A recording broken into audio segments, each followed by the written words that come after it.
7 minutes before taking the stage, Thomas threw his microphone to the floor. Even Dieter was shocked. At that moment, no one in that corridor knew the story of the world's most famous pop duo was about to end forever. Not in front of 15,000 screaming fans, but here, in a dimly lit dressing room that smelled of hairspray and broken trust. Thomas Anders stood on the balcony of his hotel room, watching the morning mist drift silently over Lake Geneva. It was a beautiful view. He wasn't seeing any of it. The coffee cup in his hand was trembling. Today was Modern Talking's final concert of their Swiss tour, then Germany, then the world tour. Everything was planned. Tickets had sold out months ago. 15,000 fans would fill the venue that night, to see them, to see the duo that had conquered Europe, that had put German pop music on the global map, that had made two young men from Hamburg into icons. But Thomas had a different plan. The night before, at 2:47 in the morning, he had made a decision, the hardest decision of his life. He had sat on the edge of his bed in the dark for nearly an hour before the words finally formed clearly in his mind. "I can't do this anymore." The phone rang. It was Klaus, the manager, efficient, professional Klaus, who always called exactly when he said he would. "Thomas, the car will be in the lobby at 3. Stage rehearsal at 5. Concert at 9. Everything's ready." "Okay." Thomas's voice was flat. Too flat. Did Klaus notice something? Thomas wasn't sure. He didn't wait to find out. He looked at his watch. 9 hours and 37 minutes until stage time. But he didn't yet know there were only 6 hours left until the real conversation, the one that would change everything. Dieter Bohlen was staying at a different hotel. This detail had never made it into the press. Fans assumed they were always together, same hotel, maybe the same floor, laughing over room service, rehearsing harmonies late into the night. The image was perfect. The reality was something else entirely. For the last 6 months, they hadn't shared a hotel. The official reason given to journalists was security. No one ever pressed for the real answer. That morning, Dieter was in his makeshift studio. Even on tour, he had his equipment brought along. Creative ideas don't wait. That was his rule, had always been his rule. He sat at the keyboard replaying a single melody, over and over, the same 8 bars, looking for something in it he hadn't found yet. His assistant Julia stepped in carefully. She knew better than to burst through the door. "Dieter, about coordinating the rehearsal time with Thomas. No need. It's a routine concert. Our 127th. Thomas can sing these songs in his sleep." Julia wrote something in her notebook without looking up. "Okay, but Klaus said, Klaus talks too much." "Anything else?" "There's a press conference after the concert. They want a duo photo shoot." Dieter stopped playing. He turned to face Julia for the first time since she had entered. "Did Thomas agree to this?" "I haven't asked him yet." "Ask, but I already know the answer." Julia walked toward the door. She paused at the threshold, hand resting on the frame, and turned back. "Dauer, is everything all right?" He smiled at her, the same smile that appeared in every television interview, in every magazine photograph. Controlled, assured, camera ready. "Perfect. Everything's perfect." Julia left, and only after the door clicked shut did she allow herself to register what she had noticed. Dieter Bohlen's right hand, resting at his side, was trembling slightly. Dieter Bohlen's hand never trembled. 5:04 p.m. Thomas was the first to enter the rehearsal room behind the concert venue. He was grateful to find it empty.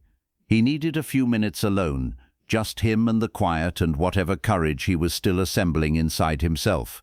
Modern Talking posters lined the walls. In one of them, Dieter and Thomas were caught mid-laugh, heads thrown back, teeth showing, completely at ease with each other and with the world. Thomas remembered that shoot, the "You're My Heart, You're My Soul" campaign. He stood staring at the photograph, trying to remember whether that laughter had been real. He couldn't. The door opened. Dieter came in, trailing the technical crew, Klaus, 2 assistants. The room filled instantly, the way rooms always did around Dieter. "Thomas, Dieter. 2 words. That was the full exchange. 2 men who once talked for hours about music, about life, about where they would be in 10 years, now reduced to a single word each. Klaus stepped between them, clipboard in hand, voice bright with forced optimism. "Guys, let's run a quick sound check." And, "No need." Dieter, without looking up. "Thomas." Klaus turned. "Your thoughts?" Thomas looked at Dieter. Dieter looked at Thomas. 4 seconds. Everyone in that room felt the weight of those 4 seconds. "No need." Klaus scribbled in his notebook. The scratch of his pen, the only sound. "All right, any set list changes? Same order as always?" "Same." Dieter. "Thomas." "Same." Klaus exhaled slowly through his nose. "Okay, boys. Then the stage is yours. 9 o'clock. He paused at the door. "Guys, this is the last Swiss concert. The fans are very excited. Please, professionalism." "Klaus." Dieter's voice was a blade. "We've been professional since 1984. The door closed. The room emptied. Only Thomas and Dieter remained. Silence. The kind that sits on your chest. Thomas opened his mouth. Dieter spoke first. "Do you have a costume fitting?" "No." "Makeup at 8:15? "Yes." "Good." Dieter moved toward the door. Thomas said his name. "Dieter." He stopped. Didn't turn. "Yes." What was Thomas going to say? "We need to talk. This cannot continue. Today is the last day. All of it true. None of it ready to leave his mouth. Nothing. It's not important." Dieter nodded once and left. Thomas stood alone in the rehearsal room, looking at the poster again. The laughing men on the wall. He touched the folded paper in his jacket pocket, the note he had written that morning. 3 sentences. "I can't do this anymore. It has to end. Today is the last day." He had made his decision. What he hadn't decided yet was when before the concert, or after. He had 3 hours and 11 minutes to figure it out. 8:30 p.m. Thomas sat alone in Modern Talking's private dressing room, already dressed. The white suit, always the white suit on stage, gleaming under the lights. Immaculate, the visual shorthand for everything they were supposed to be. His makeup was done. His hair was perfect. From the outside, he was ready. Inside, he was made of stone. The door opened. Klaus, tablet in hand, voice calibrated to cheerful professionalism. Thomas stage in 29 minutes. "Should I check if Dieter's ready?" The pre-show tradition. "No. No. Not today, Klaus." "But we always—" "Not today." Klaus stepped back. Something in Thomas's voice pinned him to the wall. "All right. Should I tell Dieter?" "No. He doesn't know either." Klaus pressed the tablet to his chest like a shield. "Thomas, is everything okay?" That question again. Everyone kept asking it. No one actually wanted the answer. "Perfect. Just tired." Klaus nodded, unconvinced but unwilling to push, and left. Thomas looked at himself in the mirror. A stranger looked back.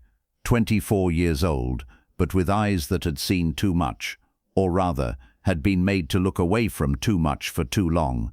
When did I lose myself? He knew the answer. 1984, the moment You're My Heart, You're My Soul hit #1 across Europe, Thomas Anders stopped being a person and became a function, a voice, a face to put in front of the camera, the romantic lead in someone else's vision of what pop music should be. And Dieter became the architect, the one who designed everything, the songs, the image, the direction, the sound.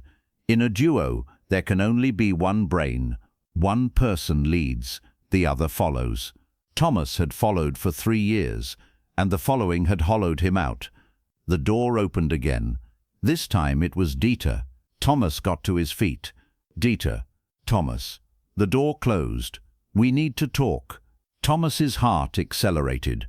Was Dieter feeling it too? Had he come to say the same thing? "I'm listening." Dieter pulled a folded sheet from his jacket. "New album plan. We enter the studio in October. 14 songs, all my compositions. We maintain our signature sound, but push the production further. More synthesizer layers, new approach to the vocal harmonies. You'll just stop. Dieter stopped. It was the first time he had been interrupted in this room in a very long time. What did you say? I said stop. A long pause. The paper still in Dieter's hand, Thomas's hand beginning to shake. You're talking about a new album? Yes. What's the problem? The problem? Thomas laughed. A short, airless sound. Nothing like joy. The problem is that you planned all of this without a single conversation with me. Thomas, I'm the producer. That's my job. You're not a producer, Dieter. You're a control freak. The room went still. Dieter slowly folded the paper and slid it back into his pocket. When he spoke, his voice was measured and precise, the most dangerous version of his voice. Are we having this conversation now? 20 minutes before stage? Yes. Thomas grabbed the microphone from the table and threw it to the floor. The casing cracked, pieces scattered across the tile. That was the moment. That was the 7 minutes beginning to fall. Dieter looked at the broken microphone, then at Thomas. What are you doing? I'm freeing myself. You must be out of your mind. Maybe, but at least it's my own madness.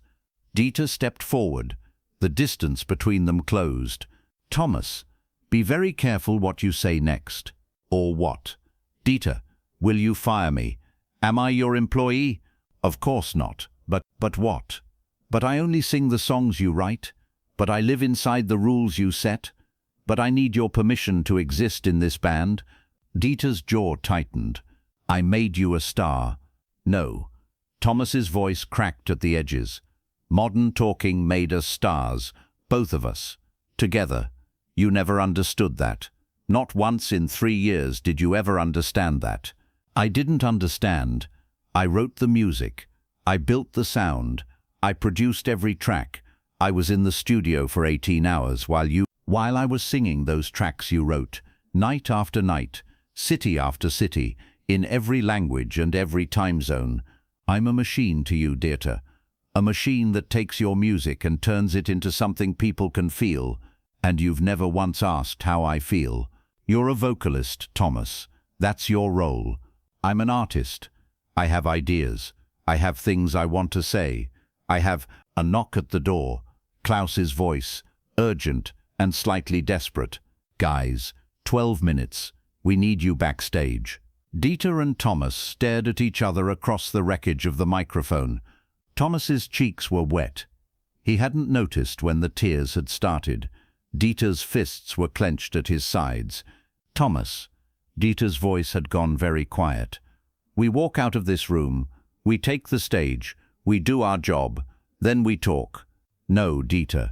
There is no then. There's no after concert. Not this time. Dieter's expression shifted.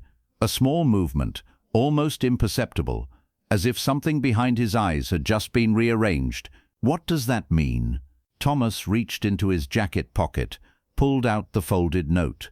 3 sentences, written by hand in his hotel room that morning, in the quiet before everything began.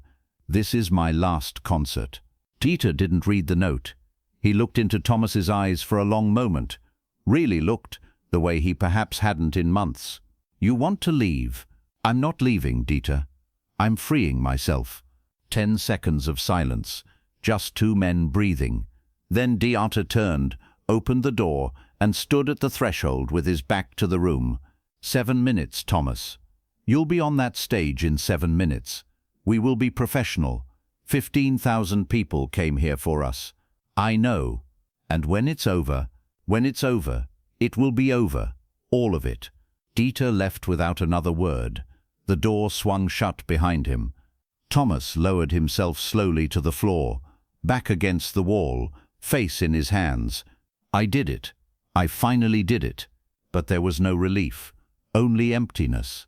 A wide, dark, echoing emptiness. The kind that arrives not when you lose something, but when you finally stop pretending you haven't already lost it. 8:53 p.m. Backstage. 2 men standing side by side behind the curtain. On the other side of the heavy black fabric, 15,000 people. Their voices rose and fell in rhythmic waves, chanting a name that belonged to both of them and to neither of them. Klaus appeared at their side, clipboard up, voice bright. 2 minutes. Everything's set. This is going to be an incredible night. Thomas and Dieter said nothing, didn't look at each other.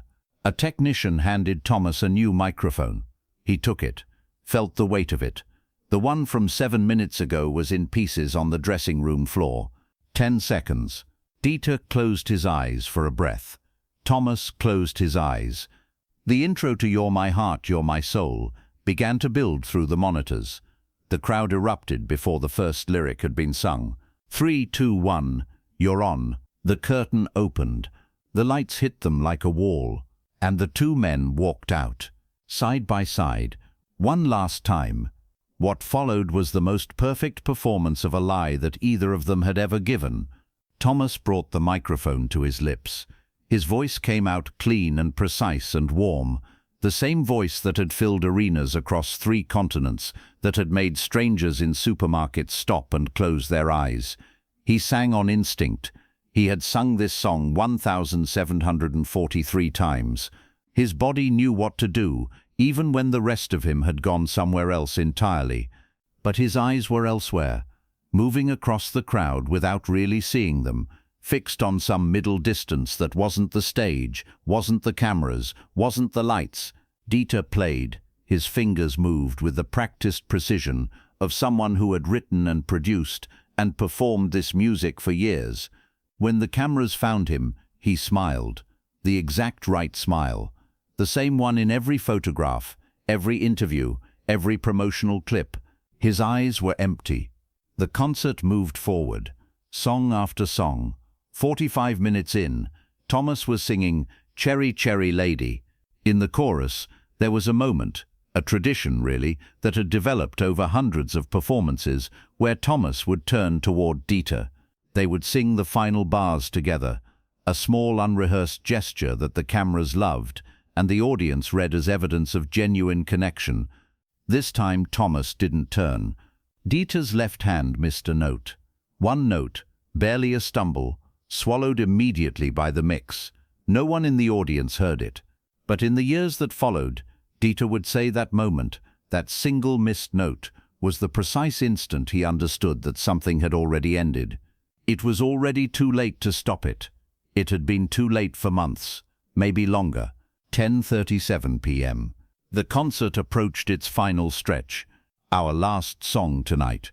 The crowd answered with a sustained collective refusal, the sound of 15,000 people not being ready for something to be over.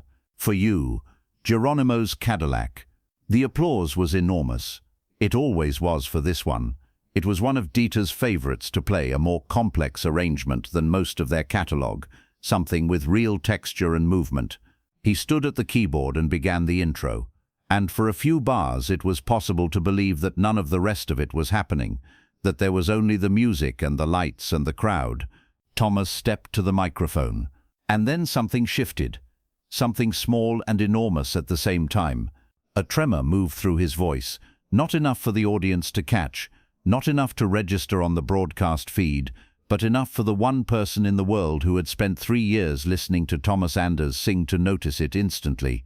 Dieter heard it. Is he crying? Thomas was singing. His eyes were bright. His voice held. The final chorus arrived. Thomas moved to the center of the stage. Normally here, Dieter would leave the keyboard, cross to him, and the two of them would finish together. A moment of unity that the cameras always caught, that the audiences always loved.